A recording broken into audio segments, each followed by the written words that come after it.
దేవుని శక్తిని బయలుపరుచున్నాడని చెప్పి మనం వింటున్నాం. దీన్ని బట్టి పడిపోయిన ఆత్మలు, ఆ పడిపోయిన ఆత్మని దురాత్మలుగాను, ఆ పడిపోయిన ఆత్మని అపవిత్రాత్మలుగా మారి ఈ దినాల్లో మనుషుల్ని ప్రేరేపిస్తుంటున్నవి. ఇవి ఈ దినాల్లో ఇరాన్లో ఉన్నటువంటి, అమెరికాలో ఉన్నటువంటి, ఇస్రాయిల్లో ఉన్నటువంటి, రష్యాలో, ఉక్రెయిన్ మధ్యలో ఉన్న అధికారుల మధ్యలో ఇవన్నీ తెలియజేస్తున్నవి. దేశంలోనూ, దేశం యొక్క పరిపాలనలోనూ, ఇప్పుడు జరిగేటువంటి ఎలక్షన్లోనూ, ఎలక్షన్ తర్వాత రాబోయేటువంటి పదవి యొక్క అనుభవంలోనూ ఈ ఆత్మలు తెలియజేస్తున్నవి. ఇటువంటి ఆత్మలు కూడా ఆయన నశింపజేశాడు, వాటిని చేయమని వినిచుంటున్నాడు. దాన్ని దేవుడే మనం విశ్వసించవలసిన వారు. తర్వాత ఆయన కీర్తనలు 49వ కీర్తన 15వ వాక్యాన్ని కూడా చదువుకున్నాం. 49వ కీర్తన 15వ వాక్యం. 49వ కీర్తన 15వ వాక్యం. దేవుడు నన్ను చేర్చుకును, పాతాళ బలములో నుండి ఆయన నా ప్రాణమును విమోచించును. పాతాళ శక్తిని నిర్మూలన చేయడానికి యేసయ్య సిలువలో దేవుని శక్తిని ఆయన బయలుపరుచున్నాడు. పాతాళ శక్తిని, అందువలన మరణం వచ్చినటువంటి అనుభవంలో పాతాళం వరకు వెళ్ళి ఆ పాతాళంలో బంధింపబడిన వారిని విడిపించడానికి చెరగ కొనిపోబడి అని చదువుతుంటున్నా. అది ఇక్కడ పాతాళంలో నుండి ఆయన నా ప్రాణమును విమోచించును, దేవుడు నన్ను చేర్చుకును. ఈ 49వ కీర్తన యొక్క అనుభవాన్ని ఈ అధ్యాయం అంతటికి ఈ ఆరాధనతో పాటు ఈ వారం కూడా ఈ వాక్యాన్ని ధ్యానించాలి. సర్వజనులారా ఆలకించుడి, సామాన్యులేమి, సామంతులేమి, ధనికులేమి, దరిద్రులేమి, లోక నివాసులు ద్వారా మీ అందరూ ఏకంగా కూడి చెవియొగ్గుడి. 3వ వాక్యం, నా నోరు విజ్ఞాన విషయంలో పలుకును, నా హృదయ ధ్యానము బోధ కూర్చుందై ఉండును అని ఇంకో వాక్యాలు చదువుతుంటున్నా. ఈ అధ్యాయంలో ముఖ్యమైన ఒక వాక్యం కనుగొ ఏంటంటే 9వ వాక్యం. 49 కీర్తనలు 49 9వ వాక్యం.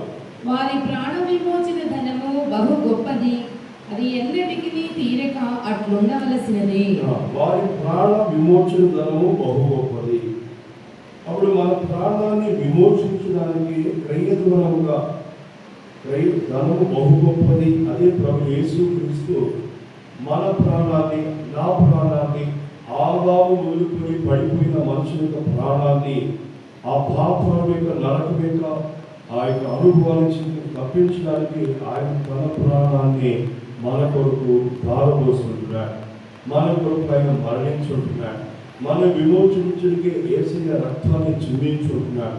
ఆ రక్తం ద్వారా మన ఆయన విమోచించుంటున్నాడు. లోకంలో నుండి, సాతాను బంధకాల నుంచి, సాతాను అధికారుల నుండి ఆయన మనం విమోచించాడు. పాపంలో నుండి, పాపం మధ్యలో నుండి, లోకంలో అన్ని అనుభవాలించి ఆయన మనల్ని విమోచించి ఆ క్రయధనము అనే గొప్ప ధనాన్ని మన కొరకు ఆయన దాన్ని చెల్లించుకుంటున్నాడు. ఇది ముఖ్యమైనటువంటి వాక్యము. దీంతో పాటు ఇక్కడ 14, 15 వాక్యాలు 3 సందర్భాలు వారు పాతాళంలో మందగా కూర్చోబడదు అని చెప్పి మరణము వారికి కాపడి ఉందని చెప్తుంటున్నారు. పాతాళంలో క్షయమైపోతుంది 3 సందర్భాలు పాతాళమని అనుభవాలను చదువుతుంటారు. అదే పాతాళం శక్తుల్ని నిర్మూలన చేయడానికి యేసయ్య సిలువలో దేవుని శక్తిని బయలుపరుచుకుంటున్నారు. దీన్ని బట్టి హోషేయ గ్రంథము 13వ అధ్యాయము 14వ వాక్యం. హోషేయ 13వ అధ్యాయం 14వ వాక్యంలో ఆ వాక్యం బట్టి మొదటి కొరింథీయులకు రాసిన పత్రిక 15వ అధ్యాయంలోనూ రాయబడినటువంటి వాక్యాల ప్రకారంగా అక్కడ ఉన్నటువంటి సవాలు ఇచ్చినటువంటి ఒక అనుభవాన్ని మాట్లాడుతున్నాడు. మొదటి కొరింథీ 15వ అధ్యాయం 55వ వాక్యంలో ఈ వాక్యం అనుభవాలు చదువుతున్నా. అప్పుడు ఓ మరణమా నీ యొక్క విజయం ఎక్కడ, ఓ మరణమా నీ ముందెక్కడ చదువుతున్నా. ఓ పాతాళమా నీ విజయం ఎక్కడ, ఓ పాతాళమా నీ విజయం ఎక్కడ, ఓ మరణమా నీ ముందెక్కడ అని మరణములు పాపము, పాపముల బలము, ధర్మశాస్త్రం అయినను మన ప్రభు యేసు క్రీస్తు మూలముగా మనకు జయమనిపించిన దేవునికి స్తోత్రము కలుగును గాక రాయబడి ఉంటుంది. దీన్ని బట్టి పాతాళంలో శక్తుల చేత ఈ మాట బాగా వినండి, ఈ మాట బాగా వినండి. పాతాళం యొక్క శక్తుల చేత ఎవరైతే బంధింపబడి ఉంటున్నారో వారి హృదయంలో కలవరం అనేది ఇప్పుడు ఉంటుంది. ఉంటున్నారా? పాతాళంలో శక్తుల చేత ఎవరైతే బంధింపబడి ఉంటున్నారో, ఎవరి హృదయం అయితే బంధింపబడి ఉంటుందో వారి హృదయం కలవరంగా ఉంటుంది. అందుకే శాంతిని సమాధానం మీకు అనుభవించుకుంటున్నాను, నా సమాధానం మీకు అనిపిస్తున్నాను. లోకం ఇచ్చినట్టు కాదు, మీ హృదయంలో కలవరపడిపుడి వెరవడిపుడిని యేసయ్య వాగ్దానాన్ని జరిగించుకుంటున్నారు. అందు నిమిత్తముగా హృదయంలో అప్పుడు యేసయ్య దగ్గరికి మనం వచ్చినప్పుడు, యేసయ్య దగ్గరికి మనం వచ్చి మన జీవితాన్ని యేసయ్యకి సమర్పించుకున్నప్పుడు ఈ పాతాళ శక్తుల యొక్క అనుభవించి ఆయన మనకి విడుదల దయచేస్తున్నట్టుగా దేవుడి పరిశుద్ధ నామముకు మహిమ కలుగుగాక. అదే విధంగా మనం యేసయ్య దగ్గర రావాలి. యేసయ్య దగ్గరికి వచ్చినప్పుడు ఈ పాతాళ శక్తులు చేత బంధింపబడిన వారిని యేసయ్య విడిపిస్తుంటున్నాడు. అది అందుకే ఆయన దేవుని శక్తిని బయలుపరుచుకుంటున్నాడు. తర్వాత మత్తయి సువార్త 27వ అధ్యాయం, మత్తయి సువార్త 27వ అధ్యాయము 51, 52, 53 వాక్యాలు కూడా చదువుకుందాం. మత్తయి సువార్త 27వ అధ్యాయము 51, 52, 53 వాక్యాలు. అప్పుడు దేవాలయపు తెర పైనుండి క్రింది వరకు రెండుగా చిరిగెను, భూమి వణికెను, బండలు బద్దలాయెను, సమాధులు తెరవబడెను, నిద్రించిన అనేక మంది పరిశుద్ధుల శరీరములు లేచెను. వారు సమాధులలో నుండి బయటికి వచ్చి ఆయన లేచిన తరువాత పరిశుద్ధ పట్టణములో ప్రవేశించి అనేకులకు అగపడిరి. దేవుని పరిశుద్ధ నామముకు మహిమ కలుగుగాక. యేసయ్య శిలువ మరణంలో దేవుని శక్తిని గొప్ప శక్తిని బయలుపరిచినటువంటి సందర్భాన్ని చదువుకుంటున్నాం.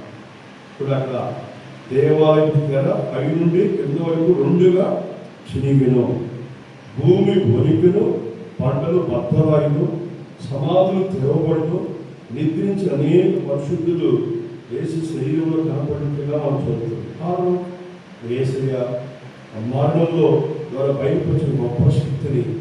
అప్పుడు అక్కడ ఉన్నటువంటి శతాధిపతి కూడా ఆయన గురించి ఆ సాక్ష్యం చెప్తుంటున్నాడు. ఈ నిజంగా అయినా ఈ మనుషుడు నీతిమంతుడై ఉన్నాడని చెప్పి అది చెప్తుంటున్నాడు. మార్కు సువార్త 15వ అధ్యాయం 39వ వాక్యంలోను, లూకా సువార్త 23వ అధ్యాయం 47వ వాక్యంలోను నిజంగా ఆయన మరణంలో శతాధిపతి జరిగి చూసి ఈ మనుషుడు నిజంగా నీతిమంతుడని చెప్పి దేవుని మహిమపరిచాడని చెప్పి చదువుకుంటున్నా. ఆయన మరణంలో ఉన్న దేవుని శక్తిని వేల కొద్ది సంవత్సరాలు అయిపోయినప్పుడు ఇప్పటికి మనం ధ్యానిస్తూనే ఉంటున్నాం. ఇది బాప్తిసం యొక్క అనుభవంలో రోమిలికి రాసిన పత్రిక 6వ అధ్యాయం 3వ వాక్యంలో ఈ బాప్తిసం అనే అనుభవం మరణంలోనికి మనము బాప్తిసం తీసుకున్నప్పుడు యేసయ్య యొక్క మరణంలో ఐక్యత పరచబడడానికి మనం సమర్పించుకునే వారు ఉంటున్నాం. ఆయన మరణంతో ఐక్యత పరచబడినప్పుడే ప్రాచీన జీవితము, ప్రాచీన స్వభావాలు అనే కార్యాలు మన జీవితంలోకి రాకుండా ఒక నూతనమైనటువంటి జీవితాన్ని మనం చేసేవారు ఉంటున్నాం. రోమిలికి రాసిన పత్రిక 6వ అధ్యాయం 4వ వాక్యం ప్రకారంగా మనము యేసయ్యను సంధించే వరకు ఆయన మరణాన్ని ప్రచురించేటువంటి విధముగా ఆయన మరణంతో ఐక్యత పరచబడిన వారు అంటున్నాం. దేవుని పరిశుద్ధ నామముకు మహిమ కలుగుగాక. యేసయ్య శిలువలో మరణించిన కాలము దేవుని శక్తితో పాటు దేవుని యొక్క జ్ఞానాన్ని ఆయన బయలుపరుచున్నాడు. అదే మొదటి కొరింథీయులకు రాసిన పత్రిక 1వ అధ్యాయం 24వ వాక్యంలో క్రీస్తు మనకి దేవుని శక్తి, దేవుని జ్ఞానమై ఉన్నాడు చదివిస్తున్నాడు. క్రీస్తు దేవుని జ్ఞానమై ఉన్నాడు. ఈ జ్ఞానము యేసయ్య మరణంలో నుండి అది బయలుపరచబడి ఉంటున్నది. అప్పుడు శిలువలో రెండు ముఖ్యమైన కార్యాలు యేసయ్య ముగించినాడనేటువంటి సందర్భాన్ని మనం ధ్యానించేవారు ఉంటున్నాం. ఒకటి, పాపములకు ఆయన ఒకటి న్యాయ తీర్పును విధించున్నాడు. యేసయ్య జ్ఞానాన్ని బయలుపరుచున్నాడు అనగా శిలువలో. అప్పుడు ఒకటి, పాపములకు ఆయన న్యాయ తీర్పుని విధించున్నాడు. రెండోది, పాపములో జీవిస్తున్న మనిషి ఆ ప్రతి మనుషుడు అన్యాయ తీర్పు వలన నశించకుండా వారిని రక్షించి ఉన్నాడు అనే విషయాన్ని బయలుపరుస్తున్నాడు. దేవుని పరిశుద్ధ నామముకు బయలుపరుతున్నాడు. అప్పుడు యేసయ్య శిలువలో దీన్ని బట్టి దేవుని నీతిని ఆయన బయలుపరుచున్నాడు. అది యెషయా గ్రంథము 52వ వాక్యం. యెషయా గ్రంథము 52వ వాక్యం. నిన్ను చూచి ఏ మనిషి రూపము కంటే అతని ముఖమును, నర రూపము కంటే అతని రూపమును చాలా వికారమని చాలా మంది ఎలాగో విస్మయం పొందినో, అలాగే అతడు అనేక జనములను చిలకరించుచు యేసు శిలువలో మరణించుటకు విధించబడటం అనగా మనుషుల యొక్క లేక మన యొక్క పాపముల మీద న్యాయ తీర్పుని ఆయన విధించున్నాడు. దాంతో పాటు ఇప్పుడు చదివిన వాక్యాన్ని బట్టి ఆయన ముఖము అంటే యేసయ్య దేవుని కుమారుడిని దీంట్లో ఆయన బయలుపరుచుకుంటున్నాడు. ఆయన దీనత్వమును బట్టి న్యాయ విమర్శ వారికి న్యాయం దొరకపోయిను, ఆయన ఇద్దరు తీసివేయబడిను అని చెబుతున్నారు. అదే సందర్భంలో 2 కొరింథీయులకు రాసిన పత్రిక 5:23 వాక్యం ప్రకారంగా ఆయన పాపం ఎరగిన వాడు అయితే మన పాపమును ఆయన తన మీద వేసుకుని ఆయన మన పాపాన్ని ఆయన భరించుకుంటున్నాడు. పాపం ఎరగిన ఆయన మన కొరకు పాపముగా చేయబడిను. దేవుని పరిశుద్ధ నామముకు మహిమ కలుగుగాక. దీన్ని బట్టి లూకా సువార్త 3:38 వాక్యం ప్రకారంగా ఆదాము దేవుని కుమారుడిని. అయితే మన పాపములు అయితే మన యొక్క దుర్నీతి అన్ని కూడా ఆయన ముఖంలో వికారముగా చేసెను. అయితే మన పాపాన్ని ఒప్పుకున్నట్టయితే ఆయన నమ్మదగిన వాడుగా, అయితే మన పాపములను క్షమించే దేవుడుగా ఉంటున్నాడు. ఆయన మన పాపముల నుండి మనల్ని పవిత్రపరిచే దేవుడు అంటున్నాడు. దీంతో పాటు యేసు శిలువలో దేవుని ప్రేమని ఆయన బయలుపరుచుకున్నాడు. శిలువలో తన ప్రేమని ఆయన బయలుపరుచుకున్నాడు. రోమిలికి రాసిన పత్రిక 8వ వాక్యం ప్రకారంగా ఆయన తన శరీరం ముందు మన పాపములకు శిక్ష విధించును. అప్పుడు దీన్ని బట్టి ఆయన ప్రేమని బయలుపరుచుకున్నాడు.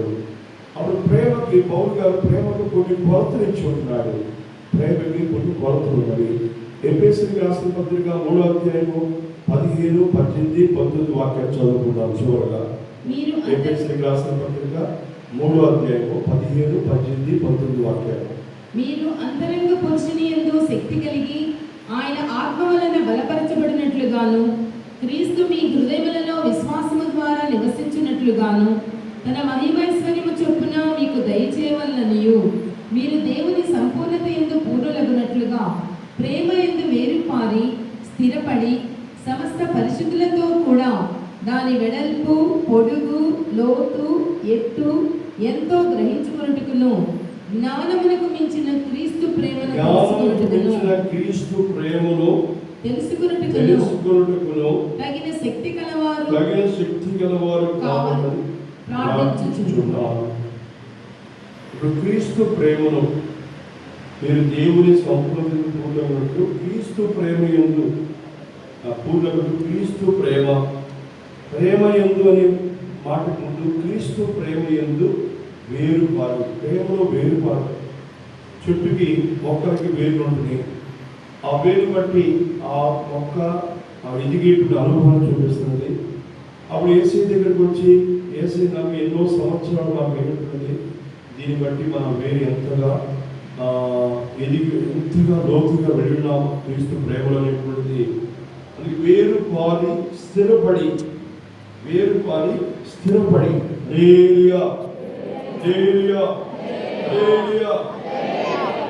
మనం ఎంతో వేరుపారుతున్నామనేటువంటిది మనకు వచ్చే శోధనలో, మనకు వచ్చే పరీక్షల్లో, మనకు వచ్చే పరిస్థితుల మధ్యలో మనకు వేరు ఎంతగా ఉందని అప్పుడే పరీక్షింపబడుతుంది. ఇప్పుడు మనకి ఈ సంఘానికి వచ్చి దైవ సేవకులైనప్పటికీ, విశ్వాసులైనప్పటికీ ఈ సంఘానికి వచ్చి లేక వేసేదని ఎన్నో సంవత్సరాలు ఉంటుంది. అప్పుడు ఆ సంవత్సరాలు బట్టి ఆ మొక్క అనేటువంటి, ఆ చెట్టు అనేటువంటి, ఆ వేరు అనేటువంటి ఎంతగా పాటి ఉంటుంది, ఎంతగా వేరు పాటి ఉంటుంది అనేటువంటిది. అదే దాన్ని బట్టి కొలతలు వెడల్పు, పొడుగు, లోతు, ఎత్తు, ఎగుతో ఇప్పుడు మనకు వచ్చేటువంటి ప్రతి పరిస్థితుల మధ్యలో దీన్ని బట్టి మనం ఎంతగా ఆ ప్రేమలో వేరు పారాము అనేటువంటిది, స్థిరపడి ఉన్నాము అనేటువంటిది. నీకు సమస్త పరిశుద్ధులతో కూడా దాని వెడల్పుని, పొడుగుని, లోతు, ఎత్తు తెలుసుకోవాలంటే ఖచ్చితంగా ఆరాధనకు రావాలి, సండే స్కూల్కి రావాలి, విభజన ప్రార్థనకు రావాలి, సహోదర ప్రార్థనకు రావాలి, ఏరియా ప్రార్థనకు రావాలి, ఉపవాస ప్రార్థనకు రావాలి, దైవశ్వరికి రావాలి, కరుణ ప్రార్థనకు రావాలి, శనివారం రావాలి, రాత్రి ప్రార్థనలో ఉండాలి. యేసయ్యతో కొనసాగించి అదే ఆయన ప్రేమను మనం తెలుసుకోవాలంటే ఆయనతో ఎక్కువ సహవాసం అయిపోయింది. ఇప్పుడు మీరు సాధారణ చెప్తుంటారు, మీకు వివాహం ఉంటుంది అట్లాగే దైవ సేవకులైనప్పటికీ మేము సేవ కూర్చుంటున్నాం. అప్పుడు మీరు ఏమంటారు, వివాహం అయింది, 2 సంవత్సరాలు అయింది, మా భర్తలను ప్రేమించట్లేదు, మా భార్యలను ప్రేమించట్లేదు, పెళ్ళైనప్పటి నుంచి చూస్తున్నాను. ఏం చూస్తున్నాను? పెళ్ళైనప్పటి నుంచి ఆయన ప్రేమ ఎంత ఉంది, భర్త ప్రేమను చూస్తున్నాడు. నన్ను ఎంతగా భార్య భర్తని తను ఎంత ప్రేమిస్తున్నాడనే విషయాన్ని కాటలు పెడుతుంది, కాటలు పెట్టి చూస్తుంది. అట్లాగే భార్య కూడా భర్తని కాటలు పెడుతుంది, భర్త భార్యని కాటలు పెడుతున్నాడు, ఎంతగా ప్రేమిస్తున్నారు. అట్లాగే తల్లిదండ్రులు పిల్లలు తల్లిదండ్రులు ఎంతగా ప్రేమిస్తుంటున్నారు అనేటువంటి విషయాన్ని కొత్త వేసేట్టుగా చూపిస్తుంది. అట్లాగే దేవుడు మనం ఎంతగా ప్రేమించుకుంటున్నాడు, దేవుడి లోకం ఎంతో ప్రేమించుకుంటున్నాడు, దేవుడు శాశ్వతమైన ప్రేమతో మనం ప్రేమించుకుంటున్నాడు. ఆ ప్రేమ గురించి మనం తెలుసుకునే దానికి ఈ జ్ఞానంకు మించిన క్రీస్తు ప్రేమను తెలుసుకునే ఎందుకు శక్తి గల వారికి తాను ప్రార్థిస్తున్నాడు. అందరూ కూడా వారు కళ్ళు మూసుకుంటారు. కళ్ళు మూసుకుని ఈ వాక్యానికి అనుభవానికి మనందరూ కూడా సమర్పించి చేతులపై ఎత్తి మనం స్తోత్రించుదాము. టైం అయిపోయింది, 11 అయింది. చేతులపై ఎత్తి స్తోత్రం చెప్పండి. శ్రద్ధగా వాక్యాలలో ఫలించాలి, నూరంతలుగా ఫలించాలి. హల్లెలూయా, హల్లెలూయా, హల్లెలూయా, హల్లెలూయా. మాట్లాడండి, అన్ని భాషలు మాట్లాడండి, చేతులు కట్టండి, అన్ని భాషలు మాట్లాడండి.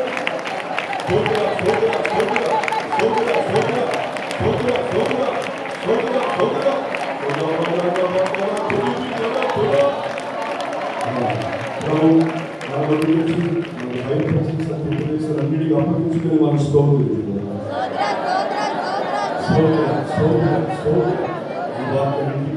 ధ్యానించాలి, చదవాలి. ప్రతి ప్రాంతంలో ఈ అంశాలు ఒక్కొక్క అనుభవం చెప్పి స్తోత్రం చెప్పాలి. అందువరకు ఈ స్తోత్రం ఆస్వాదించేందుకు ఈ స్తోత్రం వారందరినీ ప్రభు జ్ఞాపకం చేస్తున్నారు. అందువరకు ఈ స్తోత్రం వారందరినీ ప్రభు స్వస్థపరచాలి. అందువరకు ఈ స్తోత్రం ఈ వారంతో జరిగే సేవలన్నీ ఆస్వాదించినట్టుగా స్తోత్రం. ఈ సేవ యొక్క అవసరతలన్నీ ఎరిగిన దేవాది దేవుడే అని యుద్ధం చేయనట్టుగా స్తోత్రించుదాము. ఆయన నీతిగా న్యాయాధిపతిగా ఉన్నారు, మనకి న్యాయం చేసే దేవుడిగా ఉన్నారు. అందువరకు స్తోత్రించుదాము. ఈ సేవ పరిచర్య ఈ స్థలంలో ఈ గుంటూరులో ప్రారంభించిన రోజు నుంచి ఈ రోజు వరకు ఈ పరిచర్యలు ఆయన చేసిన అద్భుతాల కొరకై, ఆశ్చర్యకార్యాల కొరకై, గొప్ప కార్యాల కొరకై చేతులు పైకెత్తి స్తోత్రించుదాము. స్తోత్రం చెప్పండి, స్తోత్రం చెప్పండి, స్తోత్రం చెప్పండి. ఈరోజు ఈ వారు వేసే ఉచితమైన సంధించే విధంగా సిద్ధపరచుకుంటుగా స్తోత్రించుదాము.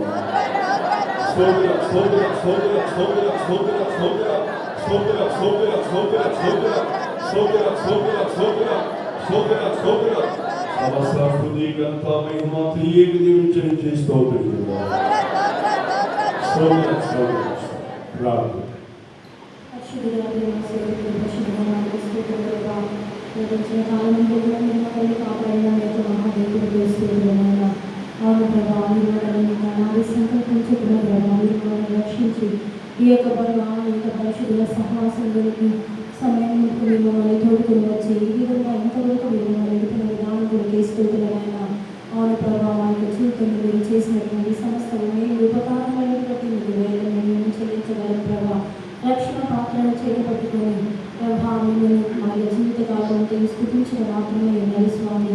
మీరే మాకు సహాయం చేయండి. ఇంకా మా విధంగా కృతజ్ఞతలు జీవించడం కృప చూపించండి స్వామి. స్తోత్రం నడిపించండి, కాపాడండి ప్రభావ. స్తోత్రమైన ఏడు దినాల్లో ప్రభా మీరు మాకు తోడుగా ఉండి చేసిన సమస్త కార్యాలన్నిటి కొరకై స్తోత్రమైన అంత మాత్రమే కాదు, విశేషంగా యొక్క పునరుత్థాన దినమందు మిమ్మల్ని ఆరాధించడానికి మీరు మమ్మల్ని విధంగా సమకూర్చిన కొరకే స్తోత్రమైన మిమ్మల్ని ఆరాధించేవారు ఆత్మతోను సత్యంతోను ఆరాధించేదనేటువంటి వాక్యోపదేశానుసారంగా స్వామి వాక్యానుసారంగా ఈ ఉదయకాలంలో ప్రభావ మీరు నా దగ్గర ఇంటికి వచ్చినందుకు కొరకే స్తోత్రమైన మా యొక్క జన్మని మీరు తోడుకు వచ్చినందుకు కొరకే స్తోత్రం కొత్తగా మీరు అభిషేకించినందుకు కొరకే స్తోత్రమైన అంత మాత్రమే కాదు స్వామి స్తోత్రమైన ఈ యొక్క ఉదయకాలంలో ఈ యొక్క కుటుంబంలో ప్రభావ మీరు నా దగ్గర దిగి వచ్చి మమ్మల్ని బలపరిచినందుకు కొరకే స్తోత్రమైన మీరే మాకు సమస్తమైన దేవుడిగా ఉన్నారని మీరు తెలియజేసినందుకు కొరకే స్తోత్రం అంత మాత్రమే కాదు ఉదయకాలం శిల్పను కూర్చున్న వార్త నశించుచున్న వారికి ప్రభా అది జీవమును ప్రభా కలుగు చేయుచున్నది అయితే దాన్ని ప్రభా విశ్వసించిన వారికి అది నిరూపణగా ఉంటున్నది అని చెప్పబడిన వాక్యానుసారంగా ఆరు ప్రభా మీరు శిలువలో మరణించినటువంటి అనుభవం అనేది స్వామి స్తోత్రం మా యొక్క రక్షణ పొందుతున్న వారికి నమ్ముతున్న వారికి విశ్వసించిన వారికి అది గొప్ప శక్తి అయి ఉంటున్నది స్వామి స్తోత్రమైన అవును ప్రభా ఆ యొక్క మరణాన్ని మేము విశ్వసిస్తున్నాం ప్రభా మీరే మాకు సహాయం చేయండి స్వామి స్తోత్రమైన అవును ప్రభా మీ యొక్క మరణం ద్వారా మీరు అపవాదికి మీరు నేర్పరుచుకున్నారు స్వామి స్తోత్రమైన మరణ భయములు తొలగించున్నారు స్వామి అంత మాత్రమే కాదు పాపాలను మీరు చల్లగా పట్టుకొని ఉన్నారు స్వామి పాప నిబంధన భక్తులను మీరు ఆ విధంగా చల్లగా పట్టుకొని వారిని కూడా పాతాళంలో నుండి ఆ యొక్క మరణంలో నుండి విడిపించున్నారు స్వామి వీళ్ళు మీరు బయటపరిచినటువంటి సత్యం కొరకే స్తోత్రమైన ఈ విధంగా స్వామి మీ యొక్క ప్రభా ఆ యొక్క కలువరి అనుభవాన్ని ప్రతిదినము ధ్యానించడానికి ఆ యొక్క ప్రేమ చేత ప్రతిదినము మేము నింపబడడానికి ప్రభా మీరే మాకు సహాయం చేయండి మీ యొక్క ప్రేమ చేత మేము నింపినందుకు కొరకే స్తోత్రమైన ఇంకనూ ఆ ప్రభా ఆ యొక్క ఆ యొక్క ప్రేమ ప్రతిదినము మమ్మల్ని బలవంతము చేసేదిగా ఉండాలి స్వామి మీరే మాకు సహాయం చేయండి స్వామి స్తోత్రమైన వచ్చిన పద్ధతిని మీరు ఆశీర్వదించినందుకు కొరకే స్తోత్రం తిరిగి వేయించిన మీ సన్నిధిగా ఉంచండి ప్రతి వారిని దీవించండి బలపరచండి నడిపించండి స్వామి ఇప్పుడు జరగబోచినటువంటి కేసు ప్రార్థన సండే స్కూల్ సేవల్ని మీరు ఆశీర్వదించండి ఈ వారమంతా జరగబోచినటువంటి ఆ యొక్క కార్యక్రమాలను కూడా మీరు ఆశీర్వదించండి విశేషంగా సాయంకాలం జరగబోచినటువంటి ఆ యొక్క ప్రభావం జరిగిపోచిన కొత్త సేవల కూటమంతటినీ కూడా మీరు బాధ్యత నుంచి నడిపించండి ఆశీర్వాదకరంగా మార్చండి మీరే దీవించండి ప్రభావితమైన సేవలు అడుగుపెట్టినటువంటి ఈ యొక్క కొత్త సేవకులను అంతవరకు కాపాడబట్టకు మీరే సహాయం చేయండి ప్రభావ మీరు ప్రత్యక్షమైనప్పుడు మేము సీఓలుగా నేర్చులుగాను మిమ్మల్ని ఎదుర్కొనేటువంటి ఘనత మాకు అనుగ్రహించినాము ఏసైనా మరి వేడుకొచ్చున్నాము తండ్రి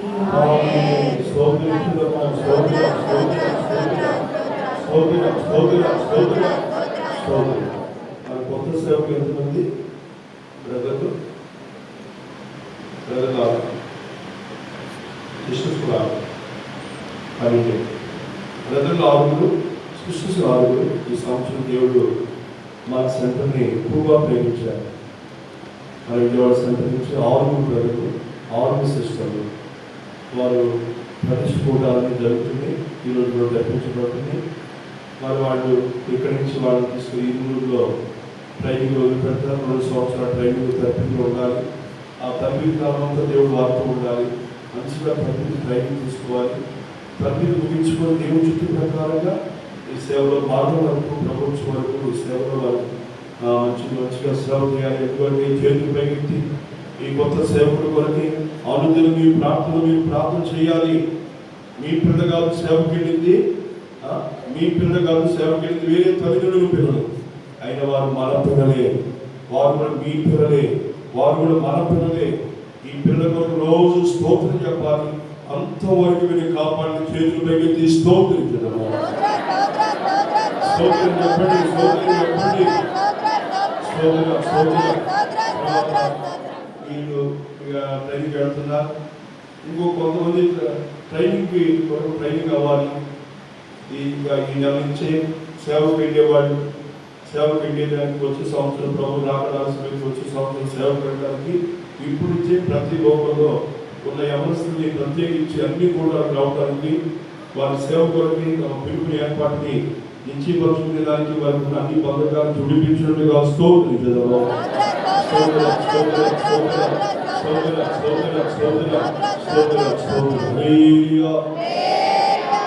మన ప్రభు యేసుక్రీస్తు కృపయు తండ్రి దేవుని ప్రేమయు పరిశుద్ధాత్మ దేవుని సహవాసము మనకు సకల పరిశుద్ధులను సదాకాలం తోడేయుడును గాక. హల్లెలూయా హల్లెలూయా హల్లెలూయా. అందరికీ స్తోత్రం. ప్రభు మీకు ఆశీర్వదించును గాక. భోజన విషయాలు వచ్చినప్పటికీ ఈ దగ్గర సమీపమున్న వారు కొంచెం నిదానంగా రండి. దూరం నుంచి వచ్చి